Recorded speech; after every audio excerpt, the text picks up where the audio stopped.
ជំរាបសួរបងប្អូនទាំងអស់គ្នាគ្រាន់តែថាបើកក្បាលវីដេអូមកគឺសូមបង្ហើរក្លិនឈ្ងុយទៅកាន់បងប្អូនទាំងអស់គ្នាតែម្ដងចានេះគឺជាគោតកួនក៏បានគោកិច្ចក៏បានគោឡើងភ្នំក៏បានដែរបើសិនបើជាបងប្អូនចង់ញ៉ាំគោប្រភេទមួយណាបងប្អូនសម័យឲ្យធ្វើទៅតាមបេះដូង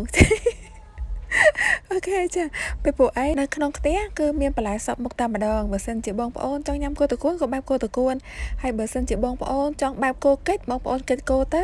ហើយបងប្អូនញ៉ាំតែបន្លែទុកសាច់គោឲ្យនាងខ្ញុំញ៉ាំអូខេឥឡូវនេះក៏សូមបងប្អូនតាមដានពីរបៀបចម្អិនជាមួយនឹងនាងខ្ញុំទាំងអស់គ្នាចំពោះគោកិច្ចឬមួយក៏គោតកួននេះគឺងាយស្រួលធ្វើខ្លាំងមែនតើគ្រាន់តែថាប្រវត្តិកញ្ចក់កញ្ចប់បន្លែបន្តិចបន្លែច្រើនមកបើសិនជាធ្វើគោតកួនសុទ្ធគឺងាយខ្លាំងចាដោយសារថាយើងមានតកួនតែមួយមុខណាហើយចំពោះទឹកទៅរូបទឹកជ្រលក់អីនោះក៏ងាយស្រួលធ្វើដែរបងប្អូនឥឡូវនេះក៏នាងខ្ញុំដាក់គ្រឿងផ្សំចូលទៅក្នុងសាច់គោហើយចំពោះគ្រឿងផ្សំនោះក៏មានជាមួយនឹងខ្ទឹមសម្សៅស៊ុបប៊ីចេងស្ករហើយក៏បន្ថែមជាមួយនឹងទឹកប្រេងខ្យងទឹកម្ទេសហើយនឹងប្រេងល្ងបើសិនបើជាបងប្អូនអត់មានប្រេងល្ងទេបងប្អូនដាក់ជាមួយនឹងប្រេងឆាធម្មតាជាងនោះក៏បានដែរបន្ទាប់ពីបានដាក់គ្រឿងផ្សំចូលទៅរួចរាល់ហើយច្របល់ឲ្យបានសព្វហើយផ្អាប់ទុកចោលសិនឥឡូវនេះក៏នាងខ្ញុំមកធ្វើទឹកទៅហ៊ូសម្រាប់ជ្រលក់សាច់គោម្ដងចំពោះគ្រឿងផ្សំសម្រាប់ធ្វើទឹកទៅហ៊ូចាជាដំបូងក៏នាងខ្ញុំបន្ថែមជាមួយនឹងទឹកត្រីបុកបន្តិចបន្ទាប់មកក៏មានជាមួយនឹងខ្ទឹមសមានម្ទេសមានប៊ីចេងមានទឹកត្រីមានទឹកក្រូចឆ្មាហើយនឹងទឹកដោះគោខាប់ដាក់គ្រឿងផ្សំចូលទៅរួចរាល់ហើយច្របល់ឲ្យបានសព្វភ្លក់រសជាតិជូរប្រៃទៅតាមចំណង់ចំណូលចិត្តហើយចំពោះរសជាតិទឹកទៅហ៊ូនេះគឺនាងខ្ញុំធ្វើទៅតាមបេះដូងរបស់ខ្លួនឯងចាពីព្រោះអីនាងខ្ញុំអ្នកញ៉ាំបើសិនបើជាបងប្អូនមានរបៀបធ្វើរបស់បងប្អូនធ្វើទៅតាមរបៀបបងប្អូនអញ្ចឹងណាចាឥឡូវនេះទឹកទៅហ៊ូក៏បានធ្វើរួចរាល់ហើយក៏ចាប់ផ្ដើមរៀបចំ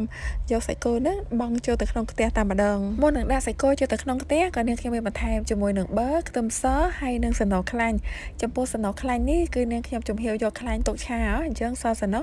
ក៏បង់បន្តិចចូលទៅបង់បន្តិចប៉ុន្តែរសជាតិបន្លែរសជាតិសាច់ទៅគឺឡើងទន់ល្មើយឡើងនិយាយទៅឆ្ងាញ់ខ្ទិះពេញមាត់អូខេបងប្អូនហើយសាច់គោកន្លែងនេះបងប្អូនគឺឡើងទន់មានជាតិផ្អែមឆ្ងាញ់មែនតើហើយចំពោះសាច់កន្លែងនេះត្បិតតែនាងខ្ញុំហាន់បន្ទះធំបែបនេះប៉ុន្តែអត់មានសាច់អីរឹងស្វិតអីថាប្រវត្តិតាពីអីរយថ្មិញចុកធ្គាបអីអត់ទេចាគឺតំពីអត់ចាំបាច់សកត់ថ្មិញទេចាអួតហួសអត់ទេចាការពិតគឺឆ្ងាញ់មែនហើយចំពោះសាច់កន្លែងនេះក៏នាងខ្ញុំបានសួរទៅអ្នកលក់ហើយដើម្បីជួយប្រាប់ទៅកាន់បងប្អូនទាំងអស់គ្នាសាច់ដូចដែលបងប្អូនបានឃើញនៅក្នុងវីដេអូរបស់នាងខ្ញុំនេះគេហៅថាសាច់អណ្ដាតប៉ុន្តែមិនមែនអណ្ដាតគោទេសាច់ហ្នឹងស្ថាននៅរាងដូចអណ្ដាតគោអញ្ចឹង